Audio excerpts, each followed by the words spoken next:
président de la République, chef de l'État, chef du gouvernement, a présidé la séance hebdomadaire du Conseil des ministres qui a eu lieu ce mercredi 24 août 2016. 7 points majeurs peuvent retenir notre attention. Le premier, il s'agit de la gouvernance de la Société nationale des eaux du Bénin. Les états financiers de la SONEB pour l'exercice clos le 31 décembre 2014 ont été examinés par le Conseil des ministres. À l'issue de cet examen, le Conseil a pris note du résultat net positif dégagé par la société.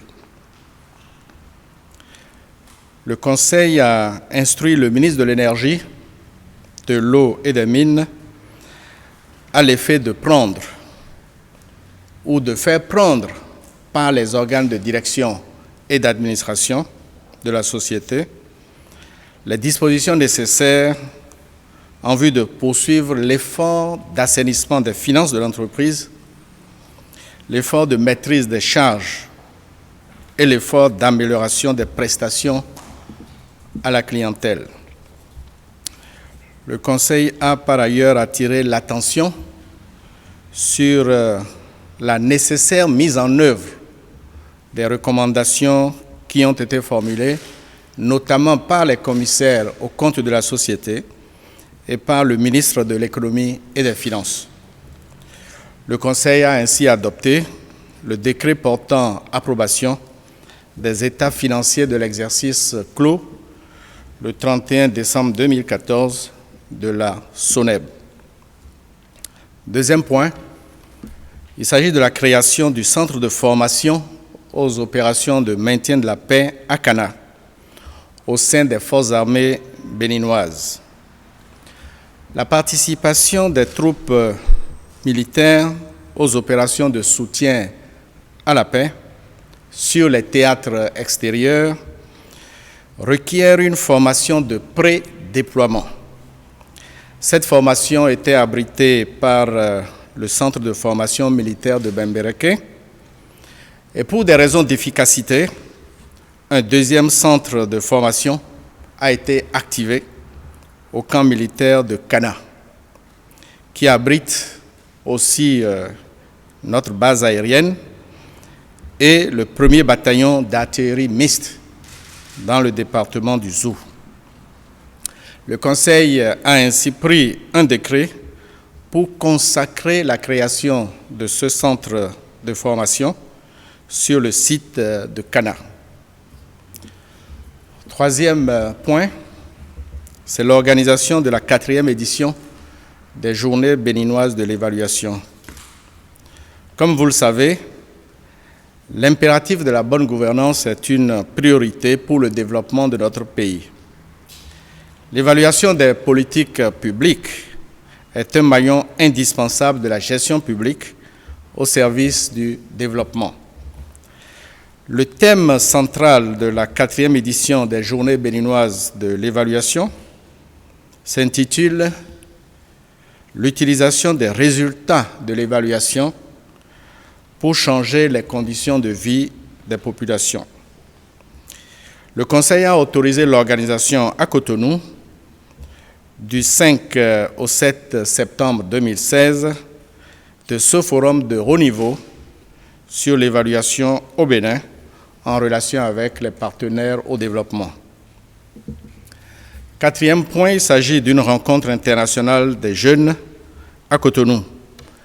Le Conseil a autorisé l'organisation conjointe par la Conférence épiscopale du Bénin et par l'Église méthodiste du Bénin de la rencontre internationale des jeunes à Cotonou du 31 août au 4 septembre 2016. Cette rencontre de brassage et de partage d'expériences connaîtra la participation de 6 000 jeunes béninois et de 2 000 jeunes venant des pays de l'Afrique de l'Ouest et de partout ailleurs. Le thème de cette rencontre internationale porte sur Ensemble, chercher des chemins d'espérance. Cinquièmement, il s'agit du soutien du gouvernement aux candidatures de Béninois à des postes à l'étranger. Le Conseil a autorisé la candidature de M. Seyntondji Isidore Clément Kapochichi au poste d'expert du Comité des droits de l'homme. Le Conseil a également autorisé la candidature de M. Abdel Rahman Ouoroubare au poste d'expert du Comité des droits des personnes handicapées. Ces candidatures ont déjà été soumises aux Nations Unies. Le ministre des Affaires étrangères et de la coopération a été instruit aux fins de poursuivre les démarches en direction des États parties au pacte international relatif aux droits civils et politiques, ainsi qu'à l'endroit des pays parties à la Convention des Nations Unies sur les droits des personnes handicapées. Sixième point, il s'agit du renforcement de la gouvernance des actions ministérielles. Le Conseil a relevé que les actes réglementaires pris dans les ministères et les préfectures devront être en harmonie avec la politique de la nation dans tous les secteurs pour lesquels ces actes sont pris. Ces actes doivent être aussi en harmonie avec les plans, les programmes et les projets de développement approuvés par le gouvernement. Les 10 actes devront également traduire la volonté d'une cohésion gouvernementale à toute épreuve. Pour renforcer cette cohésion et assurer le suivi des actes administratifs, un mécanisme est mis en place à la présidence de la République à travers la création d'une cellule d'analyse et d'enregistrement des projets d'arrêtés ministériels et préfectoraux. Le Conseil a pris un décret à cet effet. Et enfin, le montant des redevances de l'escorte des véhicules d'occasion en transit, consignés au niveau de la Ségub SA.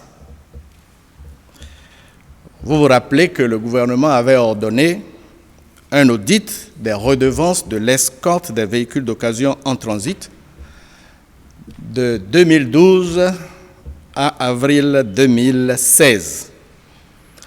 En prélude à cet audit, il a été procédé le 26 avril 2016 à la suspension de tous les reversements de redevances relatives aux prestations en général, y compris les redevances concernant les contrats du guichet unique portuaire et du guichet unique pour les opérations du commerce extérieur. Mais, à l'exception des redevances relatives à certaines rubriques, comme échange de BL, transfert, frais de parc de regroupement, départ et assurance convoyage. Le montant cumulé de ces redevances, suspendues depuis le 26 avril 2016, à la date du 23 août 2016, le montant cumulé de ces redevances s'élève à environ 2,7 milliards de francs CFA. Ce montant est retenu et consigné au niveau de Ségub.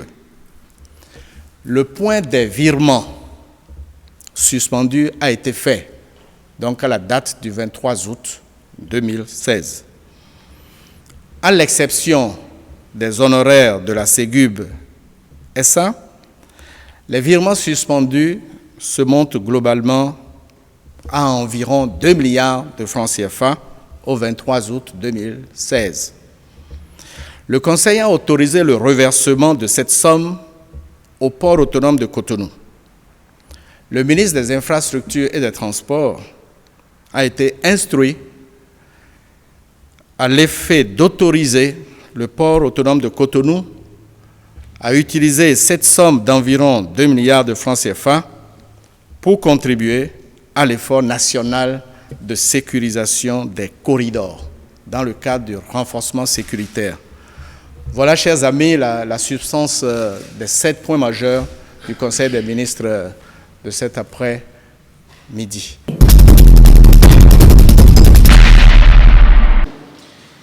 Ma question concerne le dernier point au débat du Conseil des ministres, à savoir le dossier véhicule d'occasion. Je voudrais savoir pourquoi non ils sont suspendu et enfin pourquoi ce revêtement au port autonome de Cotonou. Lorsque vous devez conduire un audit dans une société, il y a un certain nombre d'opérations qui sont suspendues en attendant que les auditeurs complètent leurs travaux. C'est le cas, c'est partout pareil.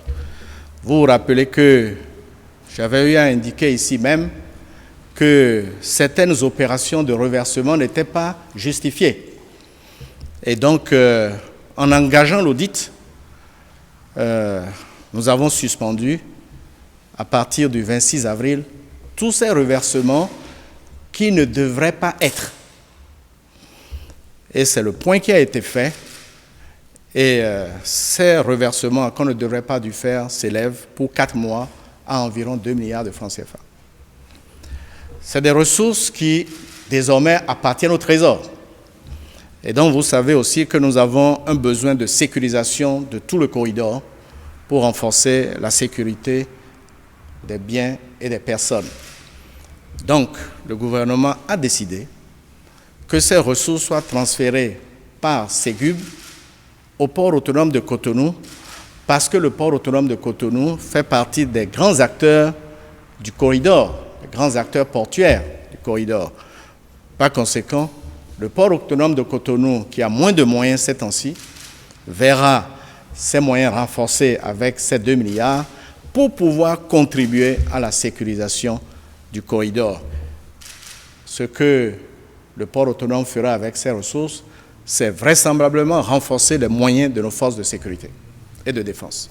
Si monsieur le ministre Léon Samaï fait la même revue. Alors si les souvenirs sont bons, une des raisons avancées pour la cause gouvernementale, c'est l'élaboration du programme d'action du gouvernement. Quand on est ici aujourd'hui, on se disait qu'on aurait que ce plan avait été débattu entre les ministres du président pour les grandes lignes.